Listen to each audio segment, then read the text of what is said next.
Major funding for KPBS Evening Edition has been made possible in part by Bill Howe Family of Companies, providing San Diego with plumbing, heating, and air restoration, flood and remodeling services for over 40 years. Call 1-800-BILL-HOWE or visit billhowe.com. And by the Conrad Trebas Foundation, Darlene Marcos Shiley, and by the following.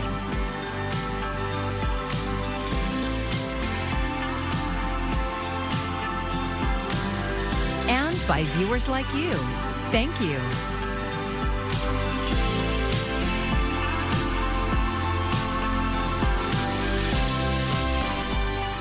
As Donald Trump prepares to return to the White House, immigrant advocates are criticizing one of San Diego's budget cuts. Thanks for joining us. I'm John Carroll, in for Maya Trabulsi. Mayor Todd Gloria defunded the city's Office of Immigrant Affairs earlier this year. It was part of his effort to close a $172 million budget shortfall. KPBS border reporter Gustavo Solis has more on the potential impact of that decision. In his January State of the City address, San Diego Mayor Todd Gloria painted himself as a new kind of leader. Frankly, this city has a history of abandoning bold and aggressive efforts as soon as things get difficult, surrendering to doubt and a fear of change. I'm here to tell you that that's not how we do things. The mayor touted his administration's efforts in reducing crime, clearing homelessness encampments, and filling more than 61,000 potholes. But one thing he didn't highlight was the city's efforts to help migrants. Then in June, he cut the city's Office of Immigrant Affairs from the budget. Migrant advocates were dismayed at the decision and say it represents a missed opportunity. I think that is, unfortunately, what happened, right? They abandoned something that could have really been great had they continued to build it out and had done good things.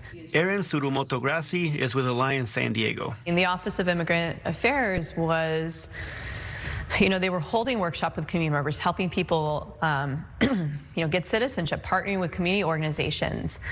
They were an additional watchdog when we had shelters for unaccompanied minors, making certain that the federal government was doing the right thing. San Diego's Office of Immigrant Affairs was first proposed during the administration of Gloria's predecessor, Kevin Faulconer.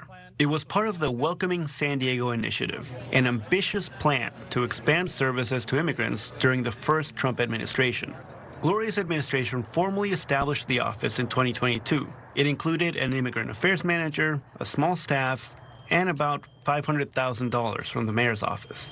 Kira Green is with the Center on Policy Initiatives. She says the timing of the decision to defund this office could not have been worse. We've known for a long time that there was a strong chance that former President Trump would be reelected. And in that context, it seemed particularly important in this budget cycle to think about what that meant. Mayor Gloria declined an interview request. Instead, his office emailed a statement saying that the county of San Diego, quote, is the lead on all immigration issues in the region. Gloria's office went on to say that programs previously offered by the Office of Immigrant Affairs are available through local nonprofits. San Diego County allocates $5 million a year to fund a program that gives free legal representation to immigrants facing deportation. And last year, the county used $6 million of federal COVID relief money to fund a temporary migrant shelter. But that money ran out in February. Now, with government support dwindling, warnings from advocacy groups are coming true. A number of migrant families have joined the ranks of San Diego's homeless population. Adriana Jasso is with the American Friends Service Committee. She says multiple migrant families lived in homeless encampments in Barrio Logan over the summer. But that particular space, from what we know, in maybe mid-July, had over 120 people. Mainly women with children, and situations where it even impacted local neighborhood schools. Jasso hopes to get more support from Gloria during his second term in office. So this could be an opportunity to be a voice of a more humane voice when it comes to embracing and understanding the entire population of San Diego. But the advocates who spent years helping launch the Welcoming San Diego initiative are dispirited. Again, here is Grassi. Oh, it's hard to really put into words, right? When you have worked on something for so long, it's not just that you worked for something for so long to win something, but what it meant to people. But whatever happens, she says that the humanitarians who were doing the work before the Office of Immigrant Affairs opened will continue to do it now after it's closed. Gustavo Solis, KPBS News. Following a historic bomb cyclone off the northwest Pacific coast, an atmospheric river is expected to bring record floods to California today. Forecasters predict the worst flooding around Northern California. Some parts could see 16 inches in 48 hours and feet of snowfall at higher elevations. People in the region are now beginning to recover from the bomb cyclone. I'm getting sandbags to stop the water from going in the house. How bad does it get? It gets pretty bad. The wind and the storm is continuing and coming back around, so it's adding to the mess. Forecasters say another bomb cyclone could develop along the atmospheric river tomorrow. Well, as we finish out the work week and head into the weekend, I am tracking nice and sunny weather here for your Friday. However, as we head into the weekend, it's still going to be mild, but I will be tracking increasing cloud coverage here across the forecast. But then as we head into early parts of next week, tracking our next good chance of rain with some shower chances early next week, Monday into Tuesday. I'll have those details coming up. In a little over an hour from now, San Diego Fire Rescue will walk residents through their response to a brush fire along Montezuma Road Halloween night. Firefighters will discuss the fire, evacuation orders, and offer resources for residents. The presentation starts at 6:30 at the Hoover High School Performing Arts Center. We'll have more details about that meeting tomorrow. San Diego City Attorney Mara Elliott is suing more than a dozen retailers across Southern California for selling flavored tobacco products.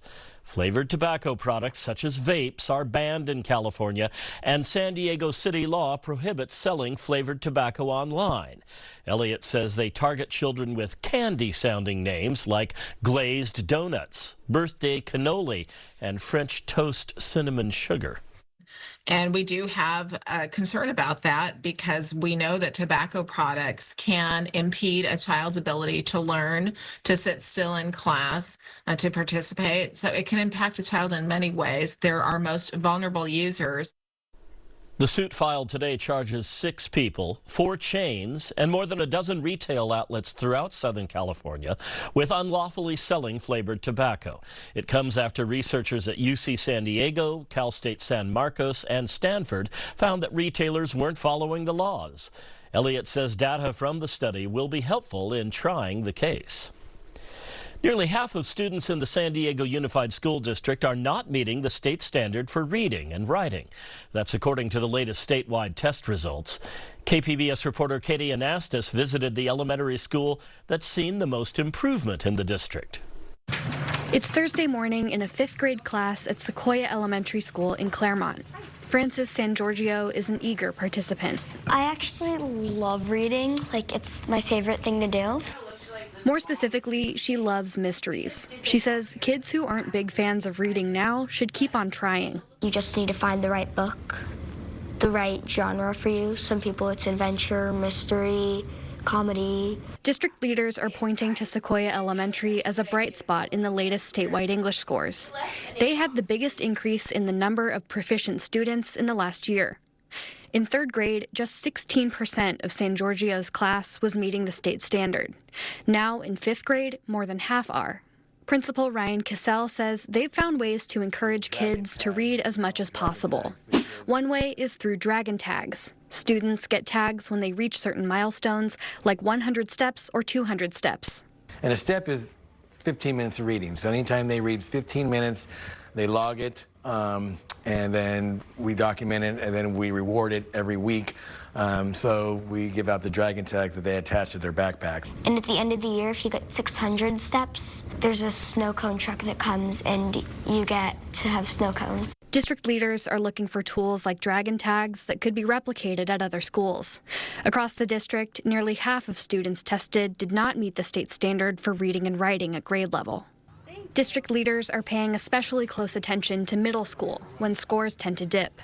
There are many factors that affect belonging in middle school, and from 5th grade to 6th grade, you go from one teacher to 4, 5, 6, 7, depending on what school you go to. That's a lot of relationships and different things to manage. They say scores dropped more sharply between 5th and 6th grade for Black and Latino students. Our team is actively investigating contributing factors from curriculum alignment to the differences in school configurations across the district.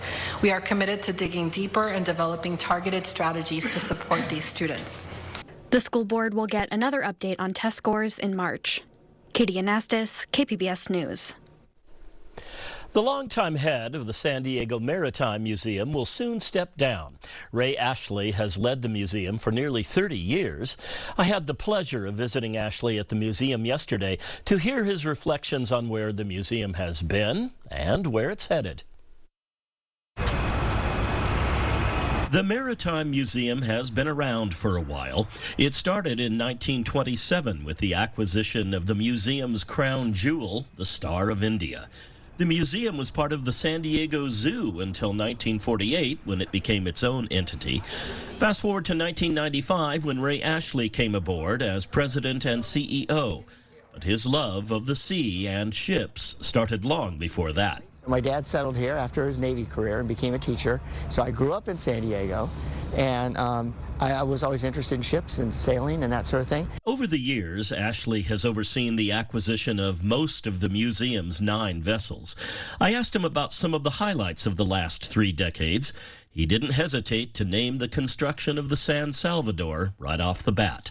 We just went out and researched and built our own Spanish galleon that embodies the origin story, you know, of San Diego and of California. So that was a big deal. Or on any steam vessel, the boilers are always ahead of the engine. And because that stack is slightly more to that side, that's the bow and this is the stern. The Berkeley, the ship that started her life as a ferry, taking passengers back and forth from San Francisco to the East Bay, is where you find the non-ship part of the museum, the big picture history of human interaction with the sea over the centuries.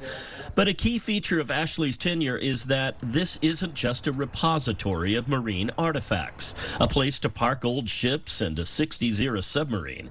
This museum also lives out its mission by letting most of these vessels go out to sea every so often, a parade of nautical history led by the Grande Dame herself, the world's oldest sailing ship. So that's a quintessential San Diego thing, and now we sail a whole fleet out when we sail the Star of India. All these other ships go sailing too. And then there's the museum's mission to educate, something near and dear to Ray Ashley. We still have thousands of kids coming through every year for educational programs. And now, I mean, for some time now, some of our faculty were kids that came through the museum years ago. And that is an ongoing legacy that now has reached hundreds of thousands of children. Ray Ashley is leaving the Maritime Museum at an especially exciting time for the institution. It's embarking on its biggest project yet, not the acquisition of any more ships, but the building of a magnificent new museum. And it's this gorgeous, almost transparent building. You can see through it. And the ships get moved out a bit into the bay. Building anything right on the water is a Herculean task. The museum is now deep into the years-long process of obtaining all the permits needed, but things are far enough along that Ashley says he's confident construction will begin within a few years. When it's finished, he'll be able to count that as a crowning achievement of his 30 years here as he sails off into the sunset of retirement. If you haven't been, go check it out. It's a gem of this city. We're sharing another piece of San Diego's maritime history tonight. Coming up, a look back at a time when ferry boats were the best way to get to Coronado. The centerpiece of many Thanksgiving meals is, of course, the turkey. But with inflated food prices, many San Diegans may not be able to afford it this year. KPBS reporter Melissa May takes us to a special food distribution, putting the traditional meal more in reach. Hi! Happy Thanksgiving. I got a 13-pounder for you. Families with students in National City Public Schools lined up early to get a head start on their Thanksgiving meal prep. Thank you. Got it. All right. Happy Thanksgiving. Turkey, sitting around a table with family, enjoying and making new memories and hearing of past memories from past Thanksgivings. According to the American Farm Bureau Federation, the cost of a turkey accounts for about 43% of the average Thanksgiving meal. But thanks to the Sycuan Casino and Resort, 1,000 community members will be receiving a free turkey. We just want to do what we can to help make the holiday a little bit brighter for those families in the South Bay. Here you go. Thank you. Happy holidays. The Sycuan Band of the Kumeyaay Nation is hosting this distribution for the 3rd year. We give back. It's a Kumeyaay spirit of giving, and we've been taught by our previous generations, by our grandparents, to give back because we are blessed. The American Farm Bureau says that people celebrating in the western United States are going to be paying at least 14% more than the rest of the country for Thanksgiving staples. The average meal will cost about $67 for a party of 10. This includes items like turkey, fresh vegetables, stuffing, cranberry sauce, rolls, and of course, pie. That cost increases to more than $90 if you add ham, potatoes, and green beans. National City resident Lucerito Burgos says her family would not have turkey without this support. Because a lot of us that are living literally quite paycheck to paycheck, it's sometimes a little hard, especially in my case. I have 2 teenagers that eat a lot. So sometimes we have to stretch out, our pocketbooks. New research from the San Diego Hunger Coalition shows 1 in 4 San Diegans, or 813,000 people, do not make enough money to buy 3 nutritious meals a day. So just being very grateful to be able to receive this is very appreciated. All righty. There's 1, there's 2. Have a wonderful holiday. Melissa May, KPBS News. If you missed today's event in the previous story and are wondering how you'll feed your family this holiday season, Feeding San Diego is hosting several food distribution events over the course of the next few weeks. They set up shop at the San Diego Zoo parking lot today. Yeah, with San Diego and the cost of living being so high, and then you add the holidays and the extra burdens that come with that, we want to do our part and hand out holiday staple goods along with fresh produce to hopefully take one burden off of their plate. For more information about Feeding San Diego's free holiday food distribution events, visit our website, kpbs.org, and look under the Events tab. Millions of people will take to the skies next week to travel for Thanksgiving. The nation's transportation secretary predicting it could be a record-breaking holiday travel season. But as Laura Aguirre explains, record travel means record crowds, and one airline is cracking down on line cutters. The nation's top transportation and aviation chiefs giving assurances that holiday travel next week will be safe and efficient. We are ready to ensure passengers can complete the screening process within our established wait times of 30 minutes or less for non-pre-check passengers and 10 minutes or less for pre-check passengers. Billions of dollars have been awarded to help airports add more check-in counters, build faster security checkpoints, improve baggage claim, make it easier to find your gate. That extends to the runways, where close calls in a number of cities have made headlines in recent years. We've also installed approach runway verification systems at more than 74 airport towers. This technology provides audio and visual alerts to controllers if an arriving aircraft is lined up to land on the wrong airport surface. The FAA is also testing new surveillance systems at some of the nation's busiest airfields, designed to improve situational awareness for air traffic controllers. Tuesday is forecasted to be our busiest day. TSA projects around 2.8 million passengers will fly that day. And heads up, if you try to cut the boarding line, American Airlines is unveiling new tech that will sound an alarm if a boarding pass is scanned before its assigned group number is called, and you'll be sent back to your boarding group. I want to remind everyone that we have a zero tolerance policy for unruly behavior. Please treat your flight crew with the respect that they deserve. I'm Laura Aguirre for KPBS News.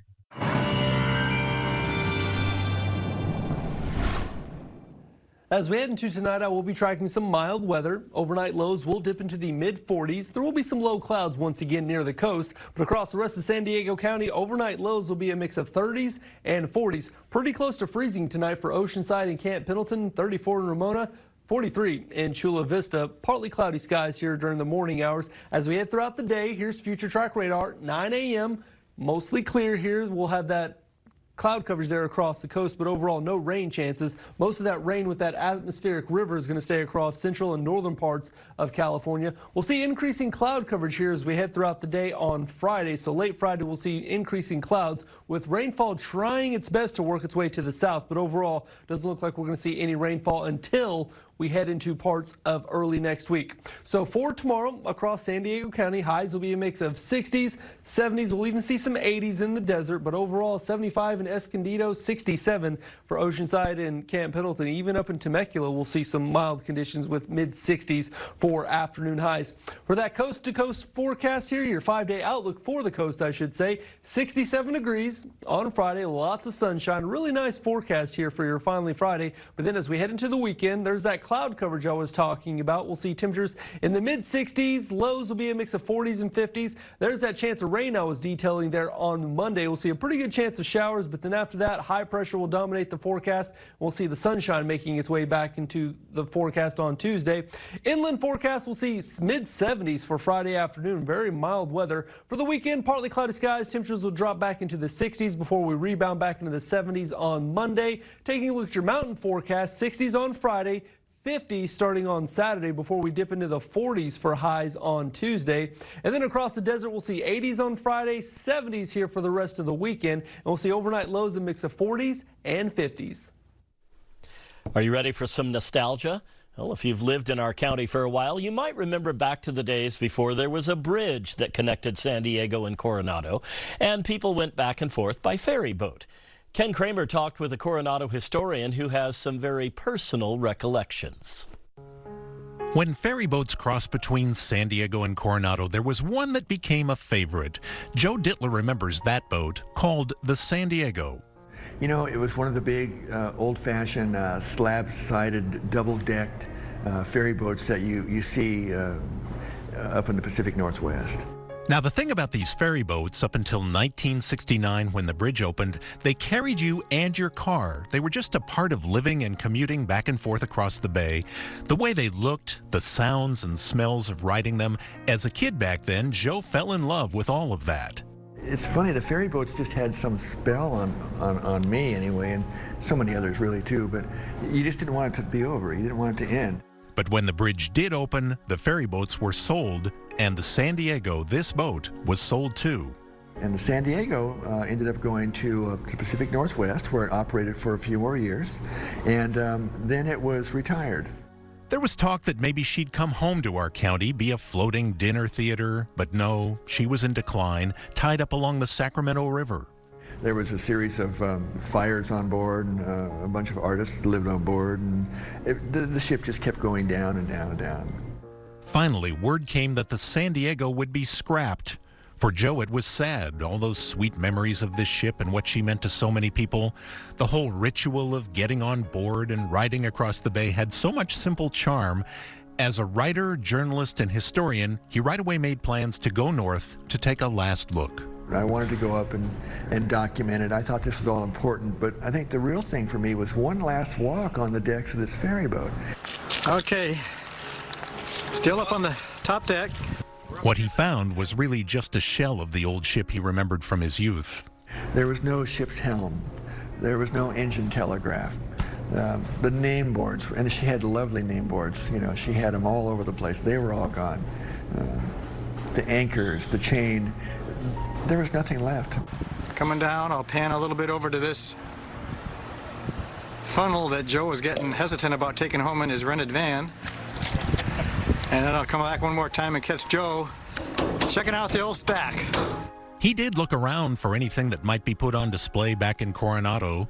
He found some pulleys used to lower the lifeboats. When we came by, they were being shown at the library along with other items from the San Diego and some things on loan from the Maritime Museum. There was a scale model of the San Diego. For those who never experienced the ferry boats, who never knew what it was like, Joe's trip to see the final days of this one might seem a strange thing. But not if you rode them, not if they were a part of you. It all came back to him as he stood on the San Diego's deck just one last time. I began to just have this flood of memories, and I'm telling you, I could hear the slushing of the water as they approached the pilings in the far shore. They'd throw it in the reverse. You could hear the bells from the captain down to the engine room, and then they would respond. Ding, ding, ding, ding, full reverse. You could hear the water. You could hear the propellers change direction. You could hear the pilings creak, and you could smell the creosote on the pilings. It was the craziest thing. I mean, here I am on this abandoned, dead boat that really looks nothing like she did in her prime. And yet all these things were flooding back into my mind, and it was a very moving experience, and I'm so glad that I went up and was able to have that last experience on the ferry boat San Diego. So we bid you adieu, San Diego. At last, she was towed ever so slowly to the scrapyard. This is the last video of the ferry boat countless thousands of us remember. Within the next couple of days, she was torn apart, and that was the end. And so she's gone. And it was a very sad thing to watch. Joe ended up writing 3 articles about the end of the San Diego, and there were hundreds of responses, people wanting to share their memories of a time gone by. Their first kiss, riding on the ferry boat at night, where you could ride for a quarter all night. When the pace of life was slower, when the wind and tide were part of the commute, when so many things were so very different about San Diego. If you want to see more of Ken Kramer's stories about San Diego, be watching tonight and every Thursday night at 8, right here on KPBS. You can find tonight's stories on our website, kpbs.org. Thank you so much for joining us. I'm John Carroll. Have a great evening. Major funding for KPBS Evening Edition has been made possible in part by Bill Howe Family of Companies, providing San Diego with plumbing, heating, and air restoration, flood and remodeling services for over 40 years. Call 1-800-BILL-HOWE or visit billhowe.com. And by the Conrad Prebys Foundation, Darlene Marcos Shiley, and by the following: